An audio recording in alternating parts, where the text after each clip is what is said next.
My mother left me when I was 8 years old. 23 years later, she came back with the son she actually raised. She did not ask if I was happy. She did not ask if I had healed. She did not even say, "I'm sorry." She stood outside my apartment in Nashville, looked past me into the living room I had paid for myself, and said, "Erin, honey, you've done so well." Then her son smiled and said, "Mom said you could pay for my flight school." I thought I had misheard him, but he kept smiling. 48,000 for the first year, he added, plus housing. And when I finally told him no, he leaned back like I had offended him and said the sentence that split my whole childhood open. "At least she stayed for me." That was the moment I stopped wondering whether my mother had come back for me. She had not. She had come back for what I could give her. My mother's name was Denise Harper, though I spent most of my childhood trying not to say it. Names make people real. And for a long time I did not want Denise to feel real. I wanted her to feel like a bad dream, a storm that had passed through our house and left broken things behind.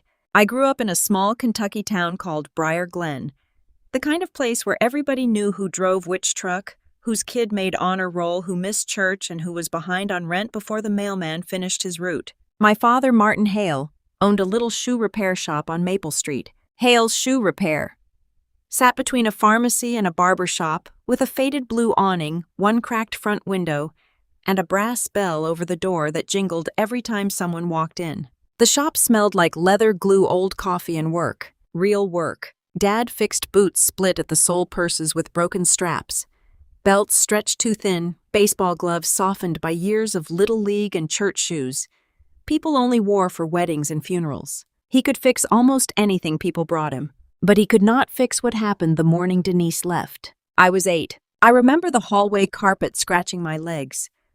I remember holding a stuffed rabbit so tightly that one of its button eyes dug into my palm. I remember Denise dragging 2 suitcases toward the front door. One was navy blue with a broken zipper and a red scarf kept sticking out like even the suitcase was trying to hold on. Dad stood in their bedroom doorway. He did not yell. He did not beg. He looked too stunned for either. "Mom," I asked, "where are you going?" Denise stopped just long enough to look down at me, not kneel, not hold my face, not explain. Just look. Then she kissed the top of my head and said, "Be good for your father." That was all. No promise to call. No, "I love you." No, "I'll come back for you." Just the sound of her car tires crunching over the gravel driveway while my father stood on the porch with one hand on the railing like the whole house had tilted, and he was the only thing keeping it from falling. For years I thought I had done something wrong. Children do that. They take adult selfishness and turn it inward. I wondered if I had cried too much, asked too many questions, needed too many lunches packed, too many bedtime stories, too many birthday candles, too much love. Dad caught that thought on my face more than once. "Erin," he would say, sanding the heel of a work boot beneath the yellow shop light, "your mother leaving was her failure, not yours. But absence has a voice." And Denise's absence whispered louder than anyone else's comfort. It whispered on Mother's Day when my teacher made us decorate cards, and I colored flowers for a woman who would never see them. It whispered during school plays, when other mothers waved from the front row, and Dad sat alone in his work shirt clapping louder than everybody. It whispered on birthdays when a card arrived 3 days late. "Happy birthday. Hope school is good. Denise." Not Mom, not love, just Denise. Dad tried to fill every empty space she left. He woke up before sunrise to open the shop. He packed my lunch before he packed his own. He learned how to braid my hair by watching Mrs. Alvarez from the pharmacy, and for the first few weeks my pigtails leaned in opposite directions, but he kept practicing until he got it right. He came to every parent-teacher conference smelling like leather polish and coffee. He sat at our kitchen table every night with bills spread out in front of him, and still asked me about spelling tests like the electricity notice was not lying under his elbow. Money was always tight. There were winters when he kept the thermostat low and told me blankets built character. Summers when he skipped lunch and said he had eaten at the shop even though I knew he had not. Nights when I heard him on the phone asking for just one more week to pay something overdue. By 12, I swept the shop after school. By 13, I answered the phone. By 15, I could write, repair tickets, count change, polish leather, and tell from a customer's face whether they were ashamed to ask for a cheaper option. By 16, I knew Dad sometimes chose between his blood pressure medicine and the utility bill. So I worked too. I babysat. I cleaned the church basement on Saturdays. I stocked shelves at the Dollar General. I told people I liked staying busy, but the truth was, I was terrified of needing anything. Need made people tired. Need made fathers age too quickly. Need made mothers leave. So I decided I would become the kind of woman nobody could abandon because she cost too much to love. School became my exit door. Not because I hated Briar Glen. I loved that town. I loved the shoe shop. I loved the bell above the door and the way Dad hummed old country songs while he worked. But I wanted more for him. I wanted him to sit down without calculating what sitting down would cost. I studied like grades were bricks and I was building a bridge out. When I got a scholarship to the University of Tennessee, Dad cried behind the counter of the shop. He pretended leather dust had gotten into his eye, but I knew. He drove me to college in his old Ford Ranger, the one with the passenger window that only rolled down halfway. Outside my dorm, he hugged me so tightly I felt his hands shaking. "You don't have to prove anything to anybody," he said. But I did. I thought I had to prove I was worth staying for. College was hard. Tuition was mostly covered, but life was not. Books cost more than groceries. Rent took most of my paycheck. I worked mornings at a campus coffee stand, afternoons in class, and 3 nights a week at the front desk of a physical therapy clinic. That clinic changed everything. I watched people walk in hurting and leave stronger. I watched old men cry after taking 10 steps without a walker. I watched athletes learn to trust their own bodies again. Healing was not always dramatic. Sometimes it was slow. Sometimes it was repetitive. Sometimes it looked like standing up one more time. That made sense to me. So I became a physical therapy assistant, then kept training, then moved to Nashville for a job at a sports medicine clinic. I was not rich, not by internet standards, but I was stable. And stable felt like a mansion to a girl who grew up counting slices of bread. My apartment had clean white walls, a balcony big enough for 2 chairs, and a washer and dryer that did not take quarters. I had health insurance, a decent car, a savings account, friends who remembered my birthday without needing Facebook to remind them. And every month I sent Dad money. He fought me every time. "Aaron, I'm fine. Dad, your shop window has had duct tape on it since I was in middle school. It has character. It has a draft." Eventually he gave in. I helped him replace the cracked front window. I paid for new lighting above his workbench. I bought him an orthopedic chair after his back got worse. The day that chair arrived, he sat in it, leaned back, and went quiet. "You shouldn't spend your money on me," he said. I kissed the top of his head. "You spent your whole life on me." A local paper did a small story on the shop after the renovation.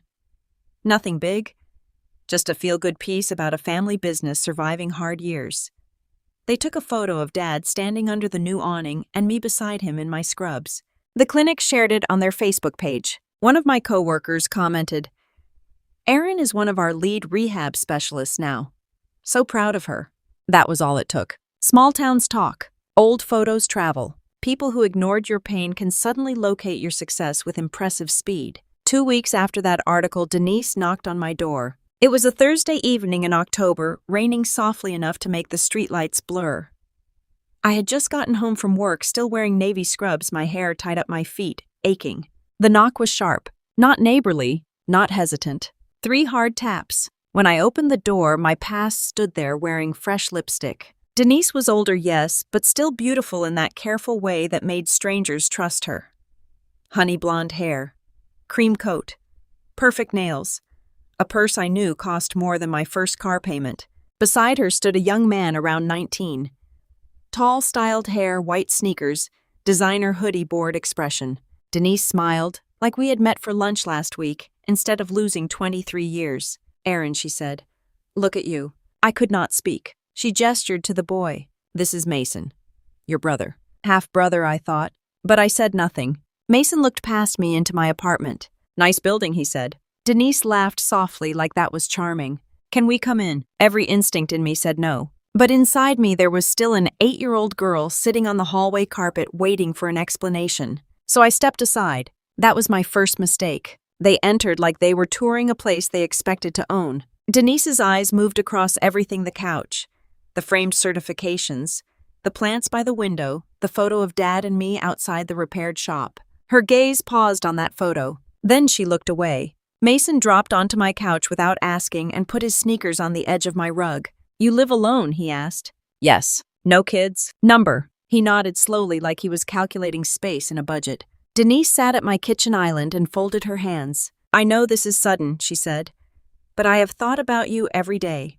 Every day. The words almost made me laugh. Every day while Dad packed my lunch with peanut butter sandwiches because deli meat was too expensive. Every day while I waited by the window on my 10th birthday because I thought maybe she would come back. Every day while I watched other girls complain that their mothers were too involved and wondered what it felt like to be wanted too much. But I did not say any of that. I just stood there, arms crossed, waiting.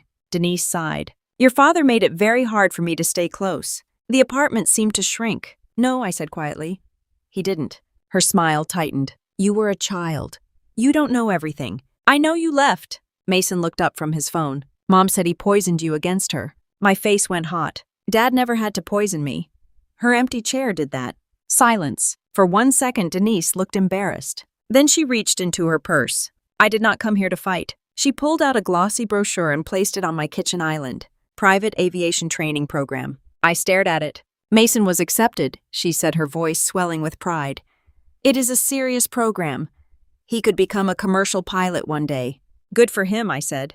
Mason smirked. It's expensive. There it was. The real visit. Denise touched the brochure with one polished fingernail. The first year is $48,000. Housing is about $2,200 a month. We're not asking forever. Just until he gets settled. I looked at her, then at him. You came here after 23 years to ask me for money. Denise flinched like I had slapped her. That is an ugly way to say it. It is an ugly thing to do. Mason sat forward. Look, you've got a good job, a nice apartment, no kids. Mom said you helped your dad redo that little shop, so clearly you're not broke. That little shop. The words landed like mud on something sacred. Denise touched his arm. Mason. But not because he was wrong, because he had said the quiet part too plainly. I looked at her. How did you even find me? She smiled thinly. People post things, Aaron. You should be proud. You turned out fine. Fine. That word did something to me. Fine was what people said when they wanted your scars to be convenient. Denise leaned forward. You turned out fine, so clearly I did not damage you as much as you think. For a moment I heard nothing. Not the rain. Not the hum of my refrigerator. Not Mason scrolling his phone. Just that sentence. Clearly I did not damage you as much as you think. Mason added. Besides, my future is just starting. Yours already worked out. I turned to him. What did you say? He shrugged. I mean, you're settled. I'm trying to become someone important. Denise did not correct him. That hurt more than what he said. I looked at the brochure again. The shiny plane on the cover. The bold tuition number. The dream they had carried into my home like it belonged on my table. No, I said. Denise blinked. Excuse me? No, I'm not paying for Mason's school.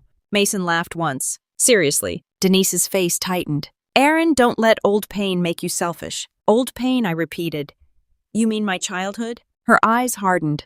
You were always your father's child anyway. That was the second knife. Not as loud as Mason's would be later, but sharper. I stood still, because suddenly I understood. Denise had not returned to become my mother. She had returned to remind me I had never really been her daughter. I walked to the door and opened it.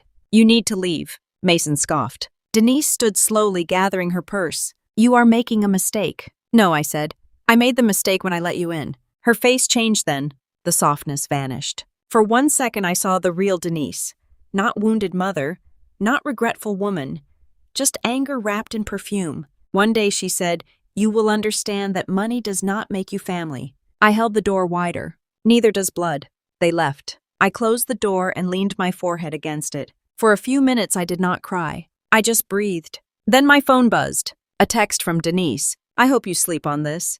Mason's deposit is due soon. Another came 10 minutes later. Don't punish your brother because your father gave you a small life. Then another. I gave you strength by leaving.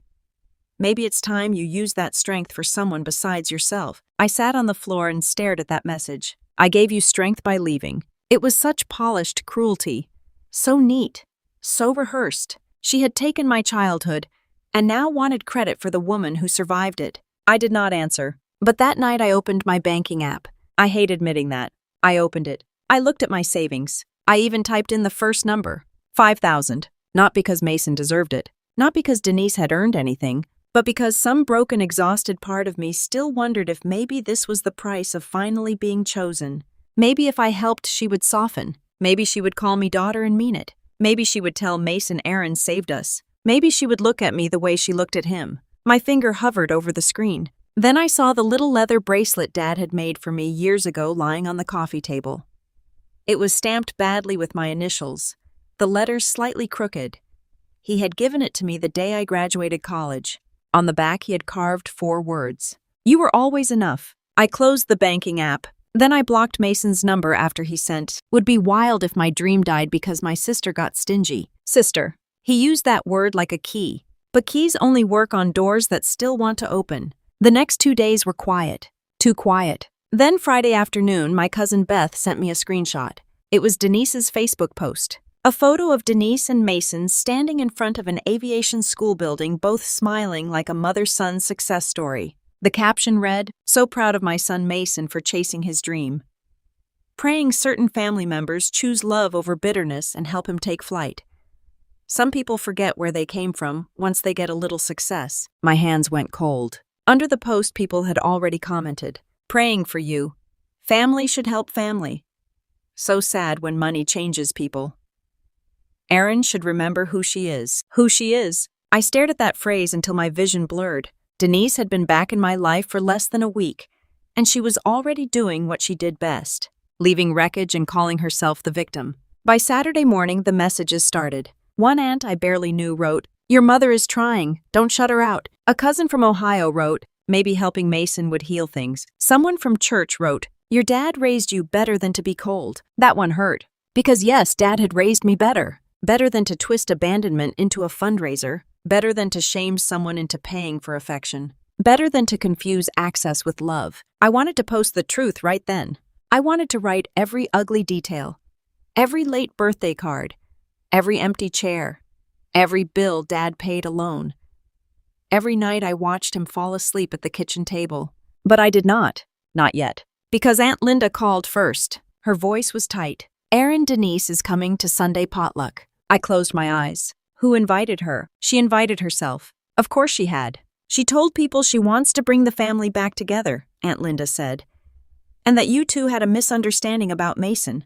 A misunderstanding. There it was. The public stage. Denise had posted online stirred sympathy, and now she was bringing the whole performance to a family dinner. For a second, I wanted to stay in Nashville, to turn off my phone, to let people believe whatever they wanted. Then Dad called. He did not ask me to come. He only said, "You don't have to face her." And that was why I did.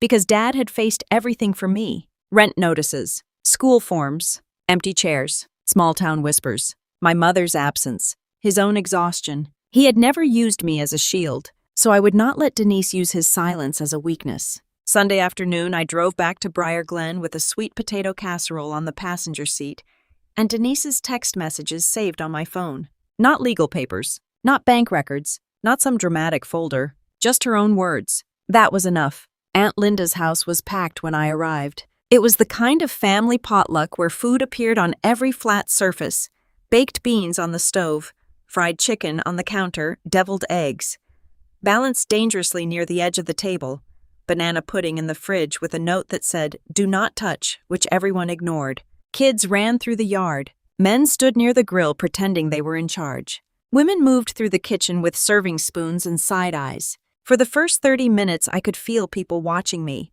Not openly, but enough. A cousin gave me a careful smile. One aunt hugged me too tightly and whispered, "I hope you and your mother can work this out." I smiled politely. Inside, something hardened. Dad stood near the sink, drying his hands on a dish towel, looking like he wanted to apologize for the whole world. I walked over and hugged him. "You okay?" he asked. "I will be." The front door opened. The house quieted before anyone announced her. Denise walked in wearing the same cream sweater from her Facebook photo.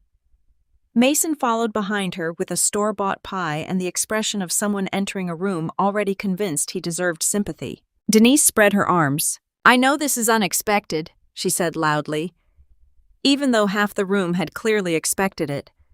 "But I thought it was time we stopped letting old wounds keep family apart." Old wounds. She said it like time had caused them. Not her. Aunt Linda stood near the counter with a serving spoon in her hand. "Denise," she said. "Not warm. Not rude. Just exact." Denise ignored the tone and moved through the kitchen hugging people who did not hug her first. She touched arms, She laughed too brightly. She said it's been too long to people she had not bothered to call in years.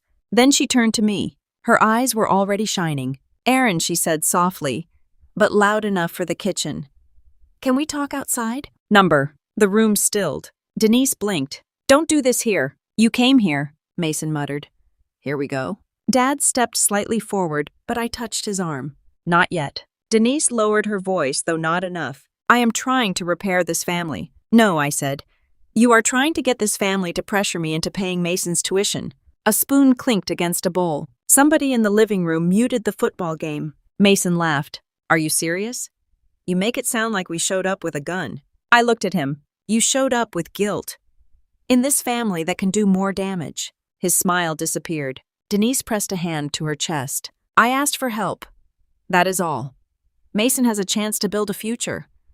I thought his sister would care. There it was. Sister. The word she had never taught him when I was a child. Only when it became useful. I looked around the room. Some people looked uncomfortable. Some looked confused. A few looked like they were waiting for me to explain why I was being so hard. Denise saw that. She always knew how to read a room. Her voice trembled just enough. "I know I was not perfect, but I have prayed for years for a chance to fix things with my daughter. And now that I am here, she is punishing an innocent young man for mistakes adults made a long time ago. It was a good performance. I will give her that. If I had not lived the truth, I might have believed her too." Mason stepped beside her. "I'm not asking her to buy me a yacht," he said. "I'm asking for school. She has a nice apartment, a good job, no kids. She helped her dad fix that little shoe shop, so clearly she can help me." That little shoe shop. Dad's jaw tightened. I felt something hot rise in my chest. Not wild, not messy, clear. I opened my phone. Denise's face changed, just slightly. "What are you doing?" she asked. "Telling the truth." Her eyes sharpened. "Aaron." I read the first text aloud. "Don't punish your brother because your father gave you a small life." The kitchen went silent. Dad's face changed in a way I will never forget. It was not anger first. It was hurt. That hurt nearly broke me. Denise flushed. "That was private. So was our pain," I said. "But you keep rewriting it in public." I read the second text. "I gave you strength by leaving. Maybe it's time you use that strength for someone besides yourself." Aunt Linda whispered, "Lord have mercy." Mason shifted on his feet. Denise's mouth tightened. "You are twisting my words." "No," I said. "I am reading them exactly." Then I looked at Mason. "You want everyone here to believe I am standing in the way of your future. But your future is not my debt. Your dream is not my punishment. And my childhood is not a savings account your mother gets to withdraw from because she finally found me useful." Mason's face went red. "At least I had a mother," he snapped. The room froze. He should have stopped there. He did not. He looked me right in the eyes and said, "At least she stayed for me." Aunt Linda gasped. Someone in the living room said Mason. Dad closed his eyes. For a second I could not breathe. There it was, the thing nobody polite would say out loud. The truth he carried like a trophy. He had the mother I lost. And now he wanted my money too. I could have cried. A younger version of me would have. But I was not 8 anymore. So I looked at him and said, "You're right." His expression flickered. I continued, "She stayed for you. So ask her to pay for you." Nobody spoke. Denise's face drained of color. Mason looked away first. That was the moment the room turned. Not loudly, not dramatically, but fully. People who had walked in ready to judge me suddenly saw the shape of the thing. Denise had not brought reconciliation. She had brought a bill and called it family. Aunt Linda set her serving spoon down. "Denise," she said, "you need to leave." Denise stared at her. "I came to make peace." "No," Aunt Linda said. "You came to collect." Mason grabbed the store-bought pie from the counter. Aunt Linda pointed at it. "Leave the pie." For some reason, that almost made me laugh. He left it. Denise looked around the room, searching for one soft face, one person willing to rescue her from the truth. She found none. Then she looked at me. "You humiliated me." I shook my head. "No. I stopped covering for you." She walked out. Mason followed. The front door closed. For the first time in my life, Denise leaving did not feel like abandonment. It felt like release. Nobody moved for a few seconds. Then Dad turned to me. His eyes were wet. "I'm sorry," he said. I shook my head immediately. "Number. I should have protected you from her better." "You did," I said. "Every day." His mouth tightened. "I couldn't give you everything." I stepped closer. "You gave me the only things that mattered. Safety, truth, love." He looked down, and for one awful second, I thought he was going to apologize again. Instead, Aunt Linda walked over, put both hands on his shoulders, and said, "Martin, you raised the best person in this room." That was when I cried. Not because of Denise. Because for once, my father heard the truth out loud too. That night, Denise deleted her Facebook post. But the internet had already done what small towns do. It remembered. Aunt Linda posted one sentence. Some people call it bitterness when a daughter finally tells the truth. I call it backbone. The barber next to Dad's shop commented, "Martin Hale worked himself half to death raising that girl." Everybody on Maple Street knows it. Mrs. Alvarez from the pharmacy wrote, "I taught Martin how to braid Aaron's hair." Denise was nowhere around. Then more came. Former teachers, neighbors, church ladies, people who had watched Dad show up year after year, people who had seen me sweep the shop floor after school, people who knew the difference between a mother and a woman who wanted applause for returning when the hard part was over. Denise tried to message me once. "You turned everyone against me." I typed back one sentence. "No, I let them hear what you said, when you thought nobody else would." Then I blocked her. Mason did not get his tuition from me. And despite what Denise posted, his future did not die. He got a job at a small regional airport, fueling planes and loading bags while he figured out his next step. I heard it from Beth months later. Not because I asked, but because small towns deliver updates whether you order them or not. Part of me hoped the job taught him something no one had managed to teach him yet. Dreams cost work before they cost someone else's money. As for Denise, she stopped posting about family. Not because she changed, because the audience she wanted had finally heard the other side. Peace did not arrive all at once. It came slowly. It came when I stopped checking unknown numbers. It came when I changed the visitor instructions at my building. It came when I slept through the night without waiting for the next emotional ambush. It came when Dad visited Nashville a month later. We went to a barbecue place near my apartment, the kind with paper towels on the table and sauce bottles sticky from use. He wore his good denim jacket and pretended not to be impressed by the skyline. Halfway through dinner, he pulled something from his coat pocket. It was a small leather keychain shaped like a boot. "I made it from scrap leather at the shop," he said. "Thought you might like it." The stitching was uneven. The edges were rough. It was perfect. I held it in my palm and almost cried. "I love it." Dad looked down at his plate. "I used to think I failed you because I couldn't give you a normal family." I reached across the table. "Dad, you were my normal. You were my family." He swallowed hard. The waitress came by and asked if we needed anything else. Dad cleared his throat and said, 2 slices of pecan pie." That was how we celebrated. Not with revenge, with pie. A few months later, I was helping at the shoe shop on a Saturday when a teenage girl came in with a pair of black flats. The sole was peeling off one shoe. She wore a grocery store uniform and kept looking at the floor while Dad explained the repair price. "I can come back after payday," she said quickly. I knew that voice. The voice of a kid trying not to need too much. Before Dad could answer, I said, "It's covered." The girl blinked. "What?" "Put it on my tab," I said. After she left, Dad looked at me with a small smile. "You're starting something, aren't you?" Maybe I was. That night I sat at Dad's kitchen table, the same table where he used to spread out overdue bills, and I wrote an idea on the back of an old envelope. The Walking Forward Fund. Nothing huge, nothing fancy, just a small community fund through the shoe repair shop to help local students with shoes, work, boots, school supplies, application fees, bus passes, whatever small thing stood between them and the next step. I put in the first $1,000. Aunt Linda put in $50. The barber next door put in $20 and complained that we were making him look cheap.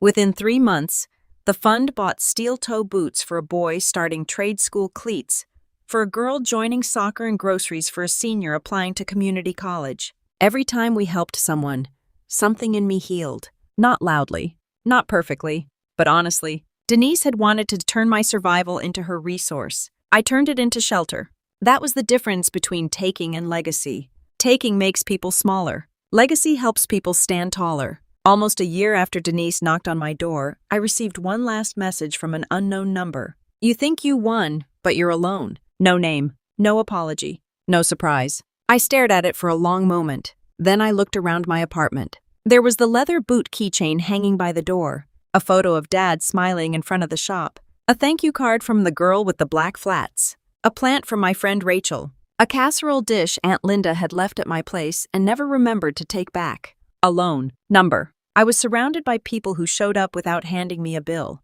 So I deleted the message. Then I blocked the number. The first Walking Forward dinner was held in the back room of the church fellowship hall. Nothing fancy. Folding tables, baked ziti, sweet tea. Too many desserts because Kentucky aunties believe a table with empty space is a personal failure. Dad stood near the front in a clean button-down shirt, nervous and proud. "You should say something," he whispered. I shook my head. "This is your town." He smiled. "And you're my daughter." So I stood. My hands trembled a little. My voice did not. I told the room that some kids grow up thinking need makes them unlovable. I told them some kids learn to become useful because they are afraid of being left.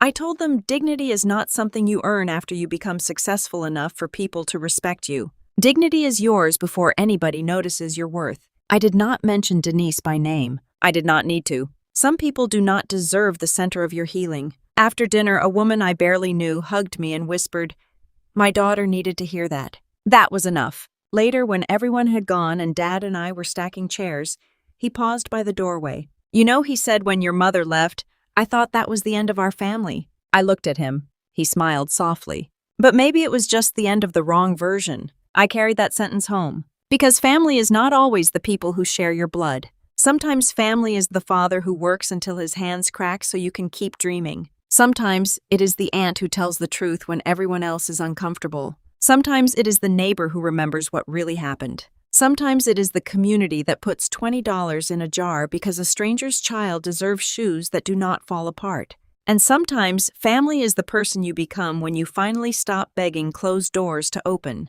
My mother taught me abandonment. My father taught me devotion. And life taught me this. Blood may explain where you came from, but respect decides where you belong. If someone only calls you family when they need your money, your silence, your forgiveness, or your sacrifice, that is not love. That is access. And access can be revoked. You are not selfish for protecting your peace. You are not cruel for saying no. You are not bitter for remembering the truth. And you do not owe your future to the people who were absent from your past. Some knocks are not reconciliation. Some knocks are raids. Learning the difference is painful. But once you do, closing the door is not revenge. It is dignity. So tell me in the comments, have you ever had to choose your self-respect over someone who called themselves family?